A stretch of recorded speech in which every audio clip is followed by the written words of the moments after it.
জয় মা শ্যামসুন্দরী। আপনারা জেনেই থাকবেন মাকে কলকাতার জীবন্ত কালী বলা হয়। মা জীবন্ত, এর প্রথম কারণই ভক্ত।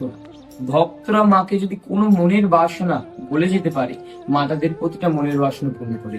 আর মাকে এখানে এক মুঠো চাল আর একটি পাগলের পুজোর বা নিয়ম রয়েছে। এর পেছনে একটি বিশেষ ঘটনা আছে। মায়ের পুরোহিত মহালয়ার পূর্ণ লগ্নে মায়ের জন্য বাজার করতে যান। বাজার করতে গেলে এখানে একটা ছোট্ট 5 বছরের বাচ্চা নিয়ে পুরো মাতাল কিন্তু সেবে সবার কাছে ভিক্ষা দেবে। সবার কাছে ভিক্ষা চাইতে ঠিক আমাদের পুরোহিত বাজার করছিল, তার কাছেও ভিক্ষা দেয়। পুরোহিত তখন তাকে ধাক্কা মেরে ফেলে দেয়, ফেলে দিয়ে বলে যা কাজ করিয়ে খা। বাচ্চা মেয়েটি তখন গা ঝাড়া দিয়ে বলে, আমি যদি কাজই পেতাম তো তোর কাছে ভিক্ষে যাইতে আসতাম। এই বলে বাচ্চা মেয়েটি চলে যায়, পুরোহিত চলে যায়।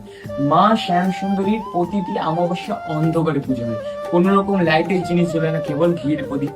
ওই দিন মহালয়ার অমাবস্যা অন্ধকারে পুজো হচ্ছে। এবার অন্ধকারে পুজো করতে করতে পুরোহিতের হঠাৎ মন বলে যেন মা নেই। কিন্তু পুরোহিতের মন আবার বলে মা তো কালো, তাই হয়তো অন্ধকারে দেখতে পাচ্ছি না। তাই পুরোহিত ঘিয়ের প্রদীপ নিয়ে মায়ের মুখের সামনে যায়, দেখে সত্যিই মা নেই। আর মায়ের যিনি শিব ঠাকুর, উনিও পুরো মৃত মানুষগুলো শুয়ে আছে। এই দেখে পুরোহিত থমকে যায়। থমকে আবার কিছুক্ষণ পরেই পুরোহিতের পেছন থেকে ছুম ছুম করে নুপুরের আওয়াজ হয়। আর ধাপ করে শিবের মুখের উপর একজনের ডান পা পড়ে। আর যেই বাচ্চা মেয়েটাকে ধাক্কা মেরে ফেলে দিয়েছিল, সেই বাচ্চা মেয়ের মুখ অন্ধকার থেকে বেরিয়ে আসে। আর মা তখন মানুষের কণ্ঠে বলে, দেখ চাল কোলে দিবি না আমায়। এই শুনে পুরোহিত অজ্ঞান হয়ে যায়। এবার অজ্ঞান অবস্থায় মা ওনার মনে মনে বোঝাচ্ছেন, আমি শুধু বড় লোকের মা নই, আমি গরিবেরও মা। এবার থেকে যে কোনো ভক্ত আমাকে এক মুঠো চাল একটু পা করে পুজো দেবে, আমি তার প্রতিটা মনের বাসনা পূর্ণ করবো।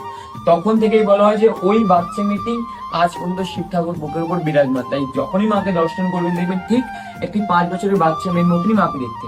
আর মায়ের বিধির নিচে 9টি বিগ্রহ আছে, নবগ্রহ। এই বিগ্রহ থাকার পেছনে একটি বিশেষ কারণ, আমাদের মানুষ জীবনে বিভিন্ন রকম গ্রহ দোষ হয়, মাঙ্গলিক কাজ ও বিভিন্ন বিভিন্ন গ্রহ জাতীয় দোষ। এই দোষ থেকে মুক্তি পাওয়ার জন্য মানুষ অনেক রকম পাথর, মাদুলি, কবর, যজ্ঞ ইত্যাদি ইত্যাদি ধারণ করে বা করতে হয়। কিন্তু সবার তো সামর্থ্য হয় না এসব করার। তাই মা শ্যামসুন্দরীকে যদি কোনো ভক্ত 28টি শনিবার কেবল দর্শন করে, যে কোনো গ্রহদোষ থেকে এমনি মুক্তি। কোন রকম পাথর, মাদুলি, কবচ কিছু লাগে না, কেবল মায়ের মুখমণ্ডল দর্শন। কারণ মা নবগ্রহ বেদির উপর বিরাজমান। তাই যদি কোনো ভক্ত মাকে 28টি শনিবার দর্শন করতে পারে, যে কোনো গ্রহদোষ থেকে এমনি মুক্তি হয়।